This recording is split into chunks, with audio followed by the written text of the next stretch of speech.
warahmatullahi wabarakatuh. Saya Ulfa Awalia Nikmah. Di sini saya akan menjelaskan poin 4, yaitu definisi naturalistik, fenomenologi, etnografi, etnometodologi, studi kasus, interaksi simbolik, dan ground theory. Yang pertama yaitu definisi naturalistik. Naturalistik adalah penelitian yang dilakukan secara alamiah. Di sini peneliti bertindak sebagai orang asing. Jadi peneliti tidak memberikan banyak opini, tetapi melakukan penelitian dengan natural. Penelitian ini dapat dilakukan dengan cara wawancara, pemetaan lokasi, analisis artefak, serta merekam apa yang terjadi pada realitas budaya. Assalamualaikum warahmatullahi wabarakatuh. Nama saya Ulfa Awalia Nikmah. Di sini saya akan menjelaskan poin 4, yaitu definisi naturalistik, fenomenologi, etnografi, etnometodologi, interaksi simbolik, studi kasus, dan ground theory. Pertama yaitu naturalistik. Naturalistik adalah penelitian yang dilakukan secara alamiah. Di sini peneliti bertindak sebagai orang asing. Jadi peneliti tidak memberikan banyak opini. Peneliti melakukan penelitian secara natural. Penelitian naturalistik ini dapat dilakukan dengan cara wawancara, pemetaan lokasi, analisis artefak, serta merekam apa yang terjadi pada realitas budaya. Kedua adalah fenomenologi. Fenomenologi artinya sesuatu yang menampakkan. Para fenomenologis berasumsi bahwa kesadaran bukanlah dibentuk dari kebetulan. Krisis ilmu positivistik memunculkan aliran fenomenologi transendental. Fenomenologi transendental adalah sumber kebenaran didapat pada pengamatan langsung. Jawaban dari ilmu pengetahuan berasal dari mereka sendiri, yaitu etnografi. Etnografi adalah gambaran pada bangsa-bangsa sewaktu-waktu. Gambaran tersebut mengenai adat istiadat, susunan masyarakat, gambaran fisik, dan bahasa. Etnografi yaitu ilmu tentang manusia, tentang asal-usul, adat istiadat. Penelitian ini menganalisis tentang suatu masyarakat didasarkan pada penelitian lapangan, serta menyajikan data-data yang bersifat hakiki. Jadi, etnografi merupakan pekerjaan mendeskripsikan suatu kebudayaan dari sekelompok orang.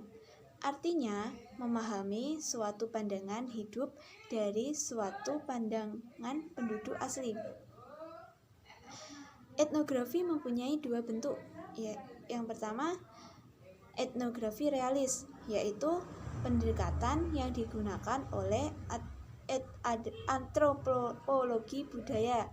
Yang kedua, etnografi kritis, yaitu penulis tertarik memperjuangkan emansipasi kelompok yang tertinggal dalam masyarakat atau yang terpinggir dalam masyarakat. Keempat yaitu etnometodologi.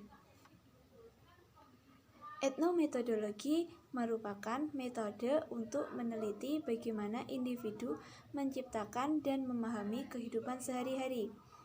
Etnometodologi ini memiliki keunikan, yaitu yang pertama, peneliti meninggalkan asumsi-asumsi, teori, proposisi, dan kategori yang ada tentang fenomena yang dikaji.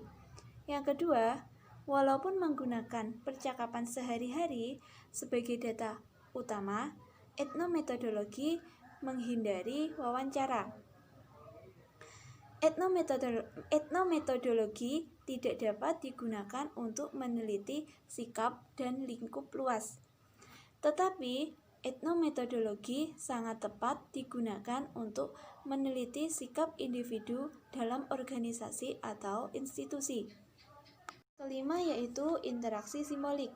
Interaksi simbolik adalah suatu hubungan yang terjadi secara alami antara manusia dalam masyarakat, dalam hubungan masyarakat, dan hubungan masyarakat dengan individu. Interaksi antar individu berkembang melalui simbol-simbol yang mereka ciptakan. Interaksi simbolik lebih menekankan studinya tentang perilaku manusia pada hubungan keseluruhan kelompok atau masyarakat. Yang keenam yaitu deskriptif. Deskriptif adalah tulisan yang berusaha melukiskan atau menggambarkan suatu objek dengan sedetail-detailnya, dengan keadaan yang sebenar-benarnya.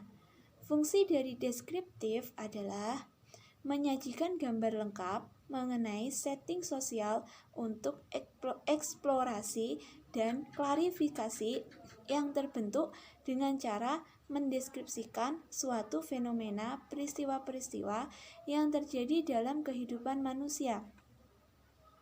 Ketujuh yaitu studi kasus. Studi kasus adalah laporan informasi deskriptif tentang data penelitian, percobaan, proyek peristiwa atau analisis. Peristiwa yang dipilih untuk studi kasus adalah hal yang aktual yang sedang berlangsung. Studi kasus banyak digunakan dalam disiplin atau profesi. Studi kasus digunakan untuk menentukan sebab akibat, tidak digunakan untuk menentukan kebenaran yang dapat digeneralisasikan atau membuat prediksi. Studi kasus ditempatkan pada eksplorasi dan deskripsi suatu fenomena. Karakteristik dari studi kasus yaitu fokusnya sempit, memberikan tingkat detail yang tinggi, mampu menggabungkan data objektif dan subjektif untuk mencapai pemahaman yang mendalam. Yang kedelapan yaitu ground theory. Ground theory yaitu metodologi penelitian kualitatif yang berakar pada konstruktivisme atau paradigma keilmuan yang mencoba mengkonstruksi atau merekonstruksi teori atas suatu fakta yang terjadi di lapangan berdasarkan pada data empirik. Tujuan dari ground theory yaitu merumuskan suatu teori yang didasarkan pada gagasan konseptual, menemukan perhatian utama pada peneliti dan bagaimana mereka terus mencoba untuk menyelesaikan penelitiannya. Sekian penjelasan dari saya. Wassalamualaikum warahmatullahi wabarakatuh.